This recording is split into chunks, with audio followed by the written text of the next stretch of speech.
আজকের দিনটা সত্যি খুব স্পেশাল, তাই আজকের ব্লগটাও একটু স্পেশালভাবে স্টার্ট করলাম। আমার খুদে খুদে স্টুডেন্টদের চলছে এখন বোর্ড ডেকোরেশনের কাজ, কারণ আজকে 21 জুন ইয়োগা ডে। সো সবাইকে জানাই good morning everyone and happy international yoga day. আশা করি আজকের দিনটা আপনারাও একটু অন্যরকমভাবেই কাটাচ্ছেন, আর আমি কিভাবে কাটাচ্ছি সেটা জানার জন্য তো আজকের ব্লগটাকে আপনাদের ফলো করতে হবে। সো স্টার্ট করে ফেলেছি কিন্তু আজকের ব্লগ, শুধু আপনারা কন্টিনিউ দেখতে থাকুন।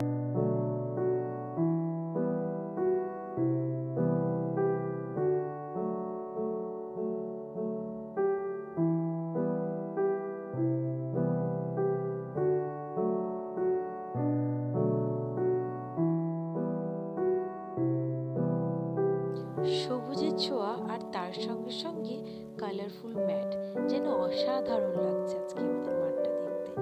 ওইদিকে চলছে আমাদের স্টুডেন্টদের বোর্ড ডেকোরেশনের কাজ, আর এদিকে এখন আমরা স্টার্ট করব yoga competition. Here to celebrate the International Yoga Day. Rigveda. It was developed eons ago for physical and mental well-being of the human body. And even though it is an oldest practice, it is still relevant. And it has been more popular in the recent years, even in the Western world. And today, more than ever, people in dire are in need of such a practice which will live their lives in peace and stress-free manner. The world should practice yoga. It will help you to concentrate better. You know, so many health conditions and diseases can be cured if one practices yoga. Where one is struggling and striving to saddle the world to achieve more success and wealth, yoga is one such practice that will lead you to success, which will make you the center and will help you to make healthy choices.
যোগ কথার অর্থ হয়তো আমরা সকলেই জানি, আর এর অর্থ তাও আমি একবার বলি। এই অর্থ হচ্ছে যুক্ত হওয়া বা যুক্ত রাখা।